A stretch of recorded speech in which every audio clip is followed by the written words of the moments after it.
मानव का भौतिक विकास होता है, नैतिक विकास की ओर ध्यान नहीं रहता है। विकास होता है, पर्यावरण की ओर ध्यान नहीं रहता।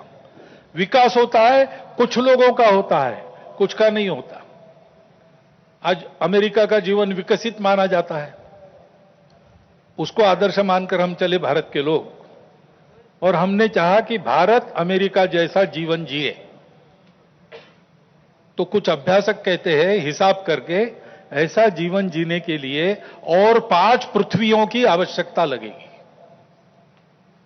ये विकास कैसे होगा? ये हो नहीं सकता।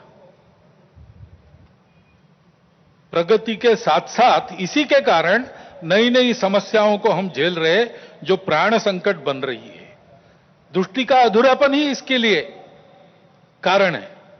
हमारी दृष्टि है, हमारी दृष्टि भौतिक विकास के साथ साथ मन, बुद्धि और आध्यात्मिकता का विकास कर सकती है, करती है।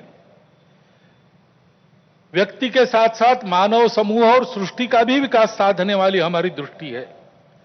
मनुष्य की आवश्यकताओं, इच्छाओं के अनुरूप आर्थिक स्थिति, इच्छा पूर्ति हो सबकी, ऐसी व्यवस्था, उसके साथ साथ ही समूह के प्रति और सृष्टि के प्रति कर्तव्य बुद्धि और अपनेपन का साक्षात्कार व्यक्तियों में जगाने की शक्ति हमारी इस दृष्टि में है। सहस्त्रों वर्षों तक विश्व में इस दृष्टि के आधार पर हमने एक सुंदर, समृद्ध, शांतिपूर्ण, परस्पर संबंधों को पहचानने वाला और मनुष्य और सृष्टि का, मनुष्य और समूह का सहयोगी जीवन ऐसे प्रस्थापित किया था। आज विश्व के आवश्यकताओं की पूर्ति करते हुए उनकी समस्याओं का निराश करने का शाश्वत निदान देने वाली एक नई रचना को विश्व आवश्यक मान रहा है, भारत से अपेक्षा कर रहे हैं, और नियति शायद यही कार्य हम भारतवासियों से चाहती है कि हम अपने उदाहरण से विश्व को एक नया ऐसा रास्ता दें। संघ 100 साल से ये सारा चिंतन, इन सब महापुरुषों का चिंतन लेकर, संघ का चिंतन नया नहीं है, वो अपनी दृष्टि के आधार पर अपने यहां परंपरा से चलने वाला आज तक आया हुआ यहां तक चिंतन है। उस चिंतन को लेकर संघ 100 साल से काम कर रहा है। समाज जीवन के विभिन्न आयामों में, संगठनों में, संस्थाओं में, स्थानीय स्तर पर भी, व्यक्तिगत पहल से भी स्वयंसेवक सक्रिय है।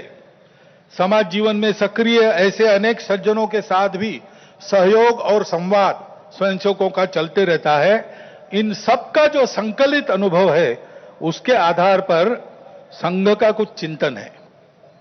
वो चिंतन आज के कार्यक्रम में आपके सामने रखना, ये मेरे भाषण का प्रमुख उद्देश्य है। पहली बात है कि विश्व की व्यवस्था में परिवर्तन तो आवश्यक है, विनाश टालना है तो अनिवार्य है, परंतु हम एक विपरीत व्यवस्था में इतने आगे बढ़ गए, सारी दुनिया आगे चली गई, हम भी आगे चले गए। अब एकदम अगर पीछे मुड़ेंगे तो गाड़ी उलट जाएगी। इसलिए इस गति से आगे बढ़ते बढ़ते हुए धीरे धीरे छोटे छोटे कदमों से हमको मुड़ना पड़ेगा, एक लंबा मोड़ लेके पीछे आना पड़ेगा।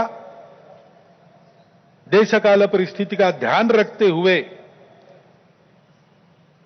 हम अपनी समग्र और एकात्म दृष्टि के आधार पर अपना स्वयं का विकास पथ बनाकर विश्व के सामने एक यशस्वी उदाहरण रखेंगे, तब इस व्यवस्था का परिवर्तन प्रारंभ होगा। अर्थ और काम के पीछे अंधी होकर भाग रही दुनिया को धर्म की दृष्टि देनी पड़ेगी। वो धर्म पूजा नहीं है, वर्शिप्स नहीं है, वो धर्म खान पान रीति रिवाज नहीं है, वो धर्म इसके परे सबको जोड़ने वाला, सबको उन्नत करने वाला, सबको साथ लेकर चलने वाला, प्रजा की, सृष्टि की धारणा करने वाला धर्म है। उस धर्म का मार्ग हमको अपने उदाहरण से विश्व को देना पड़ेगा।